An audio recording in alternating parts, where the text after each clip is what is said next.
What's going on, guys? It's your boy DJ back again with another video. If you are new here, in this video we'll be reacting to Joe Jeffrey Schofield's video saying ultimate guide to big triceps. Usually in this channel we'll make reaction videos on anywhere from Andrew Tate to fitness videos. We even create our own fitness content, and on top of that, here's how you know that I don't have a niche yet on YouTube, boys. I make motivational and Christian based content. Hey, before you leave and continue on to watch the actual reaction video, I want to show you guys my progress so far. Here's what I look like with triceps, you know, mid spider physique, nothing crazy. I'm gonna be taking notes, bro. I bet y'all better do the same thing. We're trying to learn out here in this channel, be all educational and type, you know what I'm saying? Yeah. 3, 2, 1, and click. Wow, damn, I'm really looking swole. Am I still the same lifter as I was, you know, a few weeks ago when I was natural? Man, all this trend is really just blowing me up. Hey, no, stop filming. Hey, get the, you son of a. So today we're talking about triceps.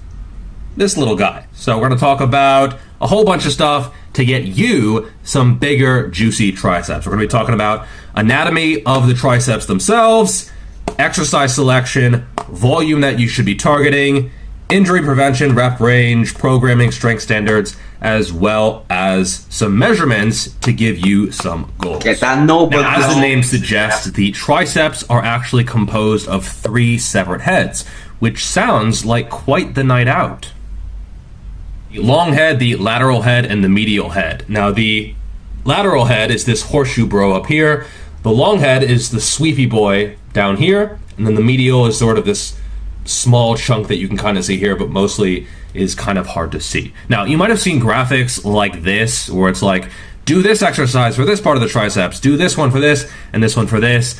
But this is mostly bullshit. There might be some minor differences in activation, but for the most part, just extending the elbow is going to work all of these chunks together. They all extend the elbow.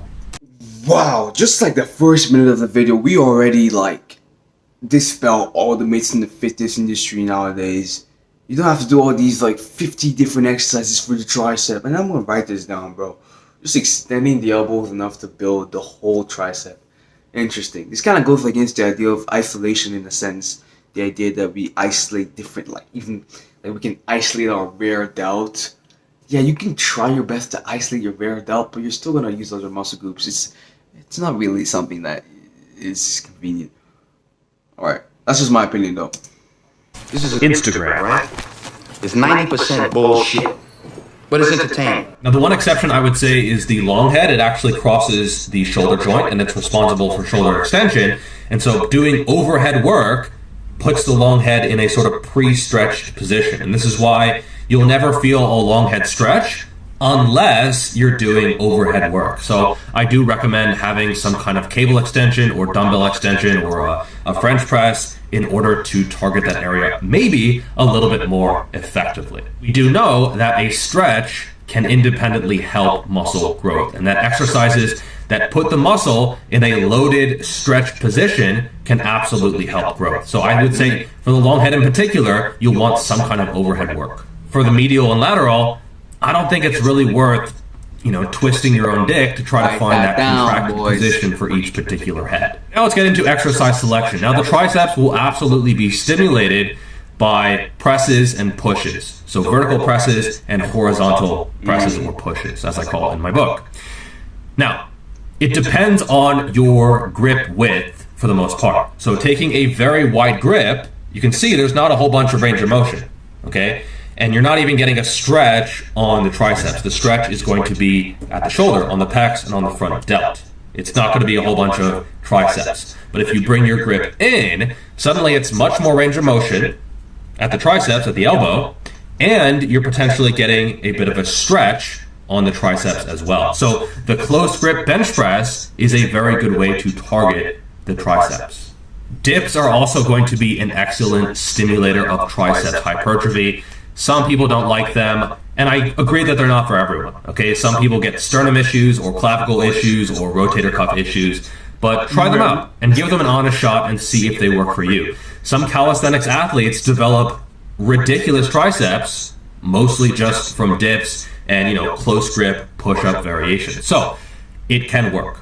It's worth noting, however, that some people tend to be more torso dominant and other people tend to be more arm dominant. So if you have a huge chest, you might not recruit a lot of triceps in the bench press because it's just going to be a lot of chest. It might be a lot of front delts. If you're pressing, it might not be a lot of triceps. For other people, they actually struggle to recruit the chest. They find that their arms take most of the tension. So know which type you are. If compound movements don't stimulate the triceps and don't recruit the triceps for you, they might not be a very good thing to include for arm growth. Next, moving on to the isolation movements, you can do skull crushers. You can do this with an easy bar, maybe with a straight bar, but I would say use an easy bar if you have access to one. You can do it with the neutral grip bar. You can do this with dumbbells. Lots of different ways to do these. So like 4 minutes and 22 seconds into this video, I've pretty much gotten what I need to know. Like straight up. 1, I need to start doing more compound movements that help my triceps, like close grip, weighted push-ups, close grip bench presses, weighted dips. I already do this stuff. Like I do it regularly now. And I don't know if it's really having any real impact on the tricep. To be honest with you, man, like, it's debatable. I'm sure my issue is just eating more food. Like, just eating more food I don't even know how that's gonna work. But my arms, I think they went from 12 inches 3 years ago. They're probably like 14 to 14 and a half right now. So, yeah. But that's basically it, man. Do compound movements to actually activate your tricep. You feel it personally. And do isolation movements like the overhead tricep extension to get a nice stretch on the actual like long head of the tricep.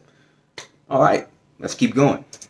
Do these. You can also do them in a few different ways. Some people lower to the skull, to the face, but a lot of people find that this bothers the elbows. Something about the elbows going forward just really does irritate the elbows of a lot of people. Other people tend to lower behind the head and use a little bit of lat, a little bit of shoulder extension, which is also triceps, by the way, extending that shoulder in order to get the bar moving. This is the way that I prefer to do them, and I find that they are very, very effective. Other people keep it back here and extend the arm this way. So they keep in this elevated position behind them, and they just focus on this type of action. I know Natural Hypertrophy does them in this way, and give them a shot. See which way you prefer. I've done them a bunch of different ways, and I've settled on this way because I found that it's the most effective for me. But you have to find the most effective way for you. I'm just some guy on the internet sharing my experience. Now, if those piss off your elbows, which does happen to quite a few people, you can do overhead cable extensions or overhead band extensions. Both are okay.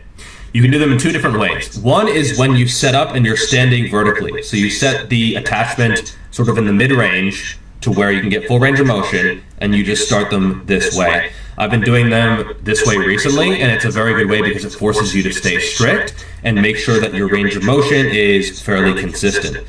You can use full range of motion for the first one, and then just lower to around here for subsequent reps, or you can do them from a dead stop each single rep. Both are okay.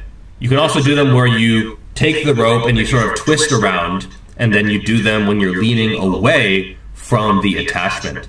This allows for a little bit more of a natural feeling movement, and you can almost always use more weight. So you might take, your 5 rep max from the strict version and do it for 12, 15 reps, or maybe even more. So this can be a good way to overload, and you can switch back and forth and see which one you prefer, or just use both for the sake of variety. Now, in terms of elbows flared or tucked, I would say go by feel. I keep them fairly flared because that is what is most comfortable for me, allows me to use the most weight, and just feels anatomically correct. If I go like this, I feel like very constricted, and so flaring just feels better.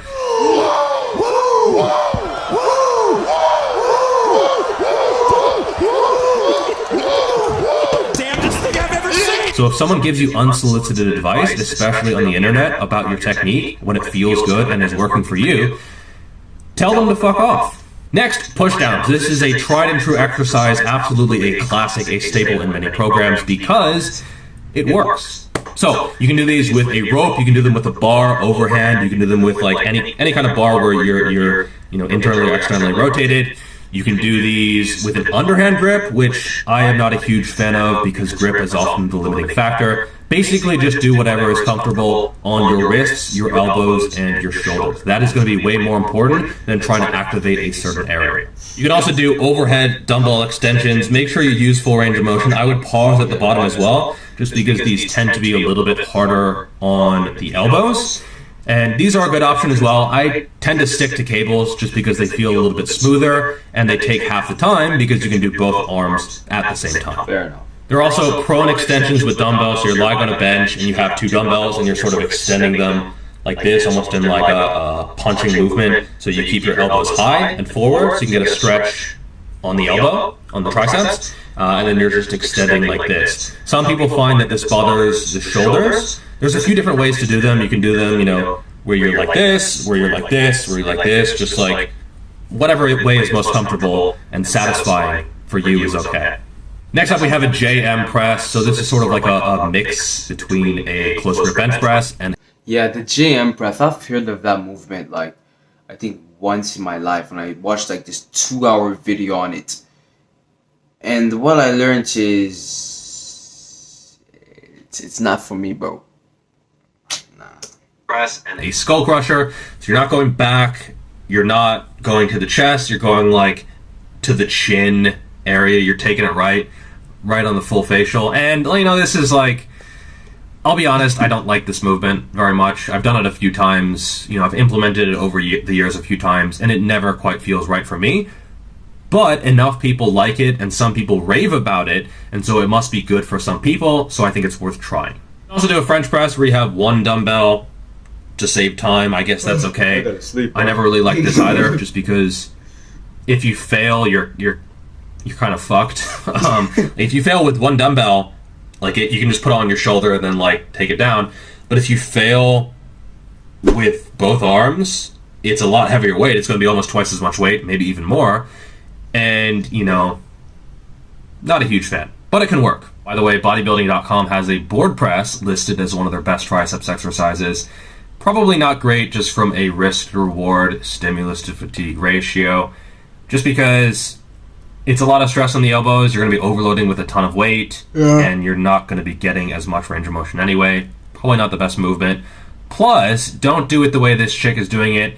If you're balancing the board on your chest and just relying on your tits to keep it in place, maybe not a good idea. It's also worth noting that standing cable pullovers and just normal dumbbell pullovers are absolutely going to be working the triceps, especially...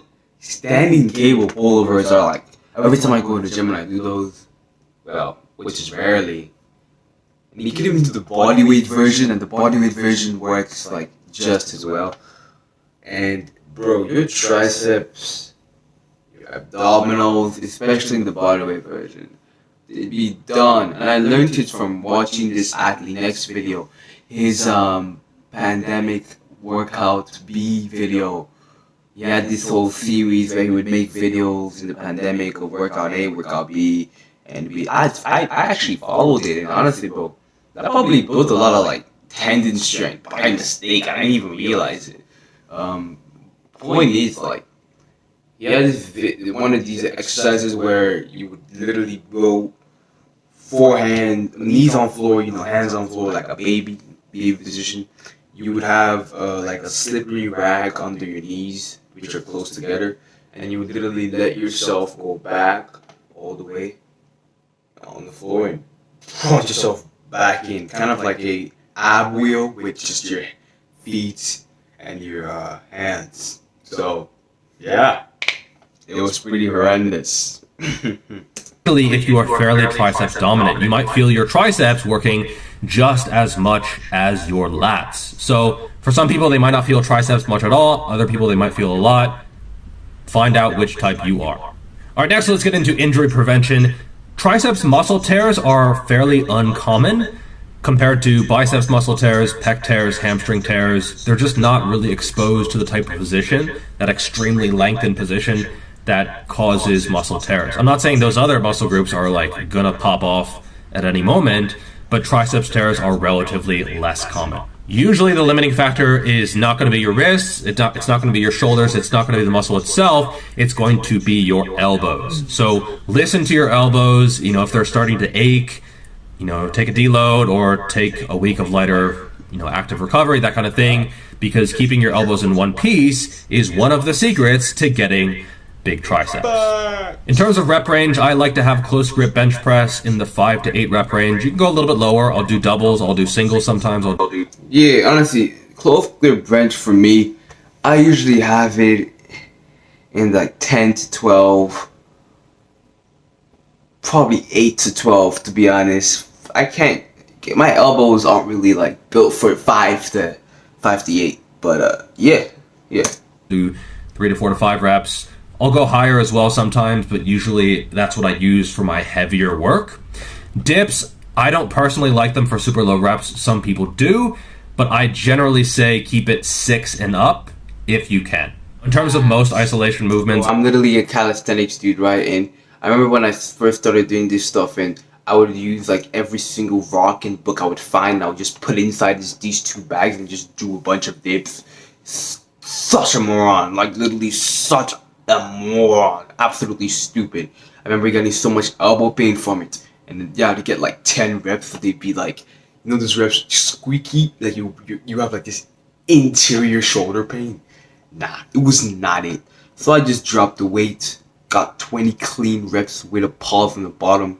They kept on building up the weight, and now I'm using probably the same weight and doing the same thing I did before, but with way better form, way better posture and all that. So hey, I probably put up a video up here showing you it.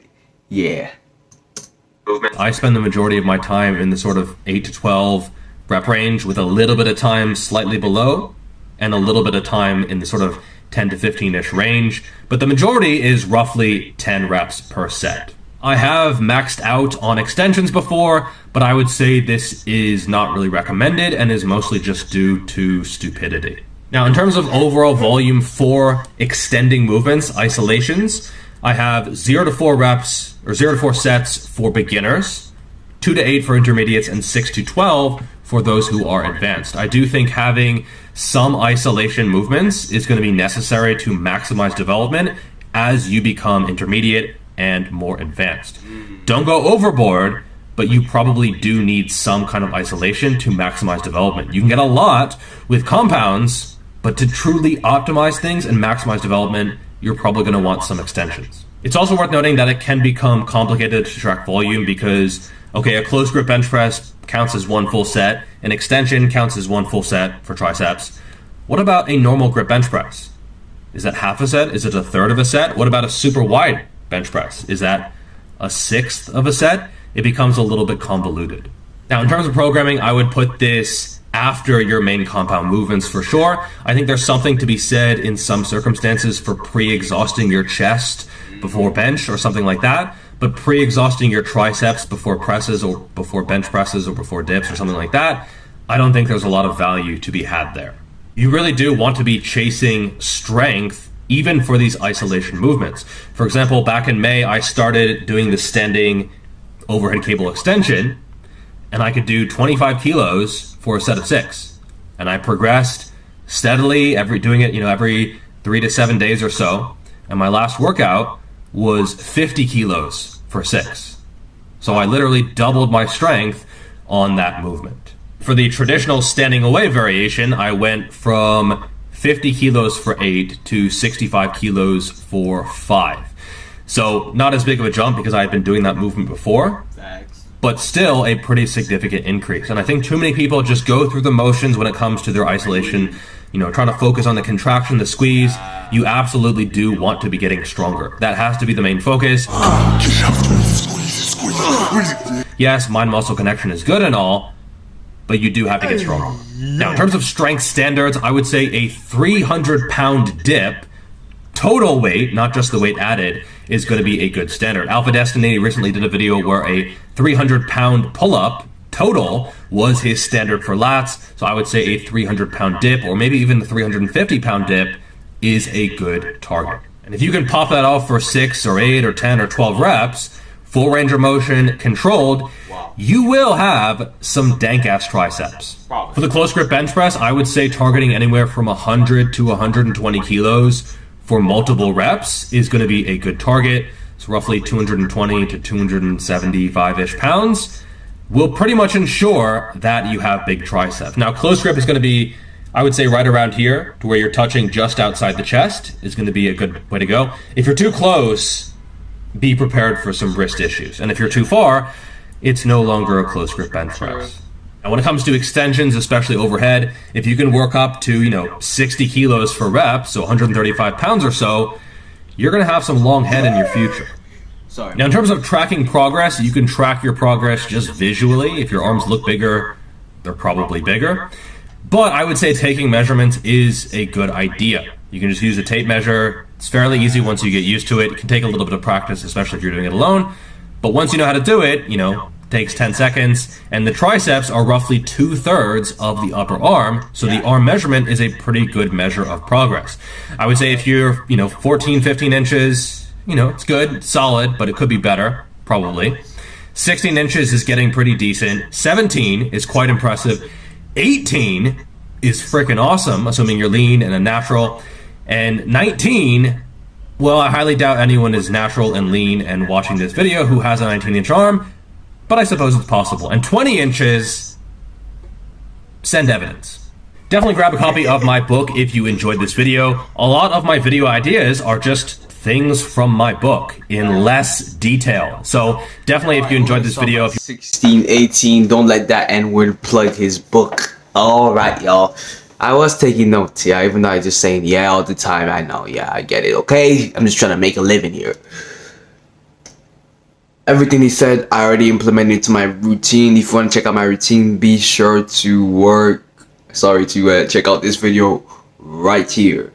In that video, I describe my push day and I go through it literally. I go through pain just to show you proof of my routine, buddy. Be sure to check that video out. Make sure to leave a like, subscribe, and share this video if you found it valuable, if you found me entertaining. Yeah, how about you just give me some tips in the comment section below as to how I can make these videos way better, because I want to become a better YouTuber. So, yeah. Thanks for watching and stay strong.